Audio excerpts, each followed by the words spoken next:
Day 151, Royal Kingdom, 1 Kings 9, Ecclesiastes 6-7, Psalm 7, let's begin.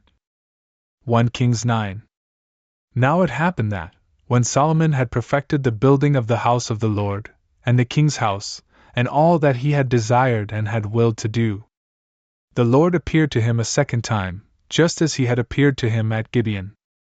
And the Lord said to him, I have heard your prayer and your petition, which you prayed before me. I have sanctified this house, which you have built, so that I may place my name there forever, and so that my eyes and my heart will be there for all days. Also, if you will walk before me, just as your father walked, in simplicity of heart and in equity, and you do all that I have instructed to you, and you keep my laws and my judgments, then I will set the throne of your kingdom over Israel forever, just as I promised your father David, saying, A man from your stock shall not be taken away from the throne of Israel. But if you and your sons, wandering, will have turned away, not following me, and not keeping my commandments and my ceremonies, which I have proposed to you, but instead you go away, and you serve strange gods and adore them, then I will take away Israel from the face of the land, which I have given to them. And the temple, which I have sanctified to my name, I will cast out from my sight. And Israel will be a proverb and a parable among all the peoples. And this house will become an example. Anyone who passes by it will be stupefied, and he will hiss and say, Why has the Lord acted in this way to this land and to this house? And they will respond, Because they abandoned the Lord their God, who led their fathers away from the land of Egypt, and they followed strange gods, and they adored them and served them. For this reason, the Lord led all this evil over them. Then, when 20 years were fulfilled, after Solomon had built the two houses, that is, the house of the Lord, and the house of the king, Hiram, the king of Tyre, having supplied Solomon with cedar wood, and spruce wood, and gold, in accord with all that he needed, then Solomon gave Hiram 20 towns in the land of Galilee.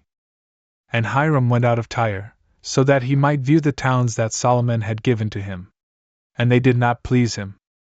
And he said, Are these the cities that you have given to me, brother? And he called them the land of Kabul, even to this day. And Hiram sent to King Solomon 120 talents of gold. This is the sum of the expenses that King Solomon offered for the building of the house of the Lord, and his own house, and for Millo, and the wall of Jerusalem, and Hazor, and Megiddo, and Gezer. Pharaoh, the king of Egypt, ascended and seized Gezer, and he burned it with fire. And he put to death the Canaanite who was living in the city, and he gave it as a dowry for his daughter, the wife of Solomon.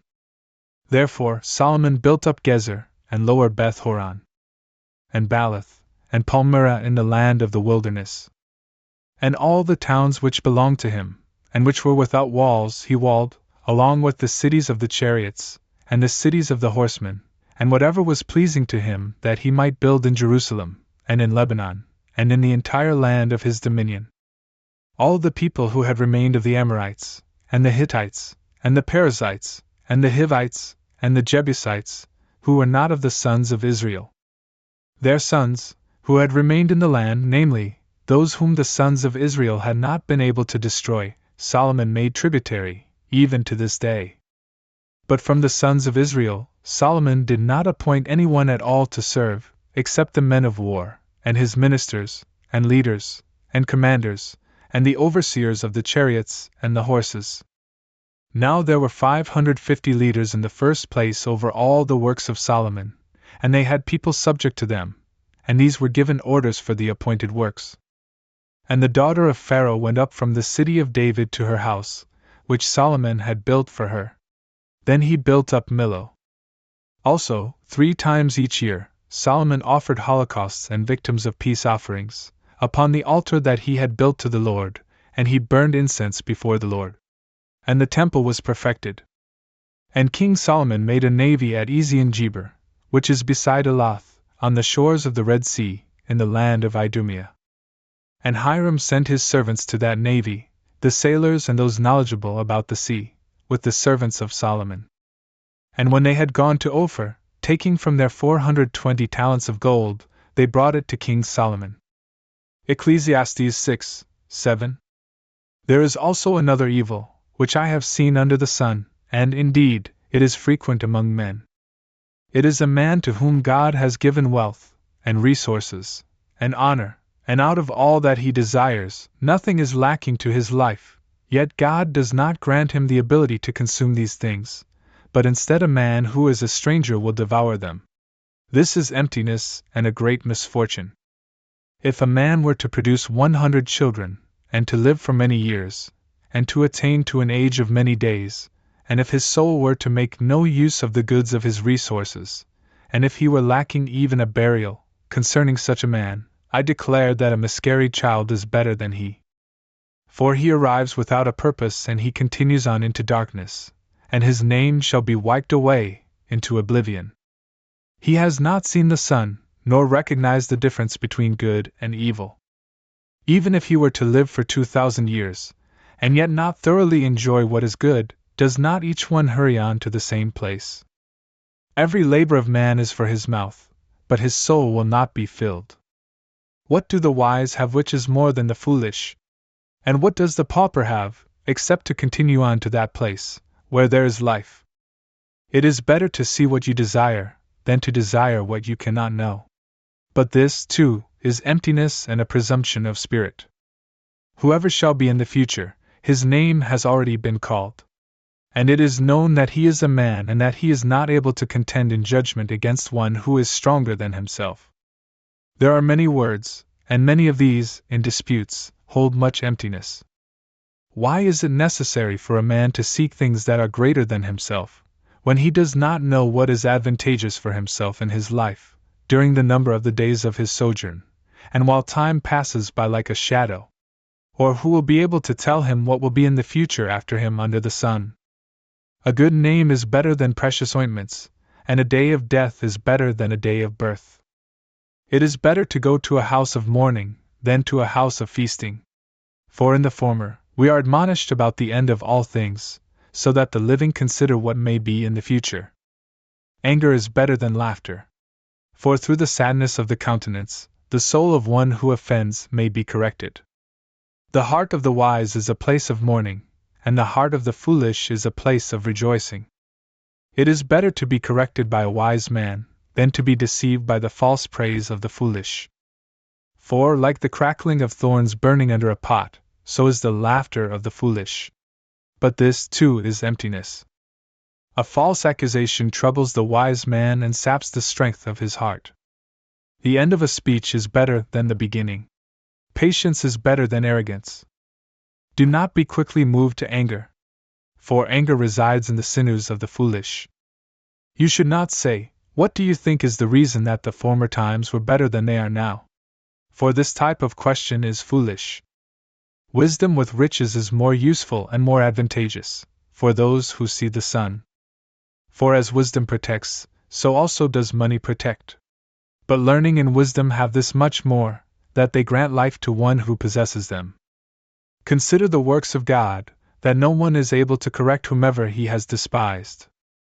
In good times, enjoy good things, but beware of an evil time.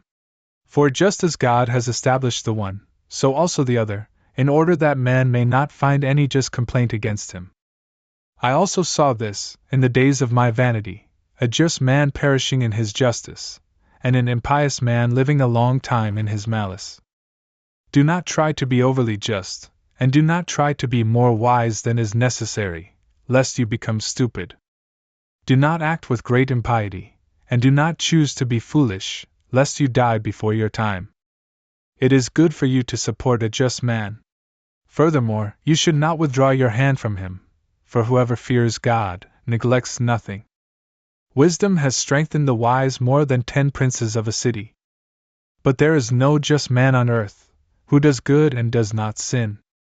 So then, do not attach your heart to every word that is spoken, lest perhaps you may hear your servant speaking ill of you. For your conscience knows that you, too, have repeatedly spoken evil of others. I have tested everything in wisdom. I have said I will be wise.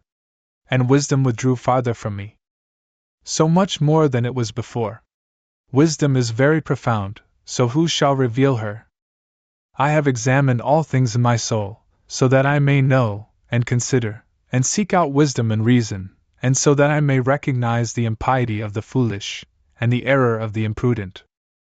And I have discovered a woman more bitter than death, she who is like the snare of a hunter, and whose heart is like a net, and whose hands are like chains. Whoever pleases God shall flee from her. But whoever is a sinner shall be seized by her.